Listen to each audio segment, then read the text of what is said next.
നടപടികൾ വേഗത്തിൽ പൂർത്തിയാക്കി നിയമസഭ ഇന്നത്തേക്ക് പിരിഞ്ഞു. ഇനി തിങ്കളാഴ്ച രാവിലെ സഭ വീണ്ടും സമ്മേളിക്കും. ആശാവർക്കർമാരുടെ സമരത്തെ ചൊല്ലി ഇന്ന് സഭയിൽ ഭരണ പ്രതിപക്ഷ അംഗങ്ങൾ തമ്മിൽ വാക്തർക്കമുണ്ടായി.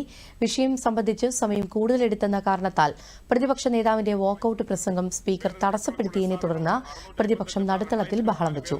ശ്രദ്ധ ക്ഷണിക്കലിനിടെ പ്രതിപക്ഷം സ്പീക്കറുടെ ഡയസിനു മുന്നിൽ പ്ലക്കാർഡുകളും ബാനറുകളുമായി പ്രതിഷേധം നടത്തി. നീതിന്യായ നിർവഹണവും എന്ന മൂന്നാം നമ്പർ ധനാഭ്യർത്ഥന പേരിൽ കാര്യവിവര പട്ടികയിൽ സൂചിപ്പിച്ച ലിസ്റ്റിൽ പ്രസ്തുത ധനാഭ്യർത്ഥനയ്ക്ക് നേരെ അഞ്ചാം കുളത്തിൽ കാണിച്ചുള്ള തുക 2025-26 സാമ്പത്തിക വർഷത്തെ ചെലവുകൾ പൂർത്തീകരിക്കുന്ന അനുവദിക്കുന്ന ഉപക്ഷേപത്തെ അനുകൂലിക്കുന്നവർ, പ്രതികൂലിക്കുന്നവർ ഉപക്ഷേപം പാസായിരിക്കുന്നു, ഗ്രാന്റ് അനുവദിച്ചിരിക്കുന്നു. ഓർഡർ സഭ ഇപ്പോൾ പിരിയുന്നതും ആശമാർക്ക് ഏറ്റവും കൂടുതൽ ഓണറേറിയം നൽകുന്ന സംസ്ഥാനം കേരളമാണെന്ന് മന്ത്രി വീണ ജോർജ് സഭയിൽ പറഞ്ഞു. മറ്റ് സംസ്ഥാനങ്ങളിലെ ഓണറേറിയത്തിന്റെ കണക്കുകളും മന്ത്രിസഭയിൽ വിശദീകരിച്ചു. ഈ നയത്തിൽ മാറ്റം വരണമെന്നുള്ളതാണ്. കേന്ദ്ര സ്കീമുമായി ബന്ധപ്പെട്ടിട്ടുള്ള കാര്യങ്ങളിൽ അതിൽ കേന്ദ്ര സർക്കാർ കൃത്യമായ നിലപാടെടുക്കണം എന്നുള്ളതാണ്. ഒരു ദുഃഖകരമായിട്ടുള്ള കാര്യം കൂടിയുണ്ട് സാർ. കേന്ദ്ര സർക്കാരിന് വേണ്ടി കൂടി കോൺഗ്രസിന്റെ അംഗം സംസാരിച്ചിരിക്കുന്ന സാഹചര്യമുണ്ട് സാർ. അദ്ദേഹം പറയുകയാണ് 98 കോടി രൂപ മാത്രമേ നൽകാനുള്ളൂ എന്നുള്ളത്. അദ്ദേഹത്തിന്റെ എംപിമാരോടൊരു വിവരാവകാശം അവിടെ സർക്കാരിന്റെ നിലപാട് വളരെ വ്യക്തമാണ്. ഇതിലെ അവരെ സാമൂഹികമായി ചേർത്ത് പിടിച്ചുകൊണ്ട് അവരെ ഇനിയും അത് 1800 രൂപയല്ല UDF-ന്റെ ആശാവർക്കർമാരുടെ സമരം ചർച്ച ചെയ്യണമെന്നാവശ്യപ്പെട്ട് പ്രതിപക്ഷത്തു നിന്ന് രാഹുൽ മാങ്കൂട്ടത്തിലാണ് സഭയിൽ ഉപക്ഷേപത്തിന് അനുമതി തേടിയത്. എന്നാൽ വിഷയം 2 തവണ സഭയുടെ മുന്നിൽ വന്നതാണെന്ന് സ്പീക്കർ എൻ ഷംസീർ അറിയിച്ചു. തുടർന്ന് ഉപക്ഷേപത്തിനുള്ള അനുമതി നിഷേധിക്കുകയായിരുന്നു. സഭാ ചട്ടപ്രകാരം വിഷയം വീണ്ടും ചർച്ച ചെയ്യാനാകില്ലെന്നും വിഷയം ചർച്ച ചെയ്യാൻ സർക്കാരിന് സന്തോഷമേയുള്ളൂവെന്ന് MP രാജേഷും സഭയിൽ വ്യക്തമാക്കി. 2 തവണ 2 വ്യത്യസ്തമായിട്ടുള്ള മാർഗങ്ങൾ അവലംബിച്ചുകൊണ്ട് ഈ സഭയിൽ ഉന്നയിച്ചതും ചർച്ച ചെയ്തതുമായ വിഷയമാണ്. സബ്മിഷനായി പ്രതിപക്ഷത്തു നിന്ന് 10/2/2025 ഈ പ്രശ്നം ഉന്നയിക്കുകയുണ്ടായി. അത് പ്രതിപക്ഷത്തു നിന്നാണ് ഉന്നയിച്ചത്. ഇന്നലെ ഭരണപക്ഷത്തു നിന്ന് ഇത് ശ്രദ്ധ ക്ഷണിക്കലായിട്ട് ഉന്നയിച്ചു. അപ്പോൾ 2 തരത്തിൽ ഉന്നയിക്കപ്പെട്ടൊരു കാര്യമാണ് സർ.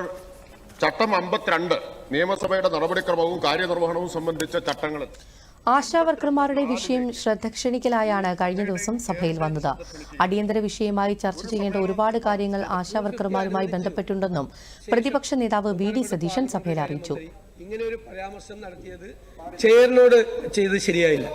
അല്ല, അങ്ങനെ ചെയ്യാൻ പാടില്ല. ചെയർ അനുവദിച്ചു. Chair already has taken a decision to allow this.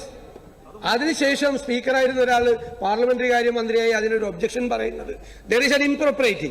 രണ്ടാമത്തെ കാര്യം, ഇത് സബ്മിഷനിൽ ഉന്നയിച്ചതാണെങ്കിലും ഭരണവശത്തു നിന്ന് വന്ന ഒരു കോളിംഗ് അറ്റൻഷനിൽ വന്ന അത് സ്പീക്കർ അതിനെക്കുറിച്ച് വിശദമായി സൂചിപ്പിച്ചു. പക്ഷെ ആ സംഭവത്തിന്റെ ഇമ്പോർട്ടൻസ് വളരെ പ്രധാനപ്പെട്ടാണ്. ഇത് ഏകപക്ഷീയമായിട്ടുള്ള ഒരു സംവാദമാണ് ഇന്നലെ ഒരു ഭരണകക്ഷി മെമ്പറും മന്ത്രിയും തമ്മിൽ നടന്നത്. ഞങ്ങൾ ആ വിഷയം അല്ല കൊണ്ടുവന്നിരിക്കുന്നത്, ഇവിടെ കൊണ്ടുവന്നിരിക്കുന്നത്. ഇത് വളരെ വ്യത്യസ്തമായ കോവിഡ് കാലത്ത് സ്വന്തം ജീവൻ പണയം വെച്ച് ജോലി ചെയ്തവരാണ് ആശാവർക്കർമാരെന്ന് വിഷയം ഉന്നയിച്ച രാഹുൽ മാങ്കൂട്ടത്തിൽ പറഞ്ഞു. 232 രൂപയാണ് അവർക്ക് വേതനം നൽകുന്നത്. 23 ദിവസമായി അവർ സമരം ചെയ്യുകയാണ്. കേരളത്തെക്കാൾ ദുർബലമായ സംസ്ഥാനങ്ങളുമായാണ് ഓണറേറിയം കൂടുതൽ നൽകുന്നതുമായി താരതമ്യം ചെയ്യുന്നതെന്നും രാഹുൽ മാങ്കൂട്ടത്തിൽ ആരോപിച്ചു. ആ സെക്രട്ടേറിയറ്റിലെ വെറും തറയിൽ സമരമിരിക്കുകയാണ് സാർ. കോവിഡ് സർവേയും ലെപ്രസി സർവേയും ഇവിടെ നേരത്തെ മന്ത്രി സൂചിപ്പിച്ചതുപോലെ ഗർഭിണികളുടെ പരിചരണവും കുഞ്ഞുങ്ങളുടെ പരിചരണവും ഒക്കെ നടത്തുന്ന ആ സാധു മനുഷ്യർ മഴയും വെയിലും കൊണ്ട് നമ്മുടെ വീടാന്തരം കയറി ഇറങ്ങി വന്ന മനുഷ്യർ അതേ മഴയും വെയിലും കൊണ്ട് തന്നെയാണ് സാർ അവിടെ സമരമിരിക്കുന്നത്. പകലെന്നോ രാത്രിയെന്നോ വ്യത്യാസമില്ലാതെ ആഴ്ചയിൽ 7 ദിവസവും ജോലി ചെയ്യേണ്ടി വരുന്ന ആ സാധുക്കൾക്ക് ഇപ്പോൾ ലഭിച്ചുകൊണ്ടിരിക്കുന്നത് ആകെ 7000 രൂപ മാത്രമാണ് സാർ. ആ 7000 രൂപ എന്ന തുച്ഛമായ ശമ്പളം പോലും കഴിഞ്ഞ 3 മാസക്കാലമായി മുടങ്ങിയതിന്റെ പേരിലല്ലേ സാർ അവർക്ക് സമരമിരിക്കേണ്ടി വന്നത്. 700 രൂപ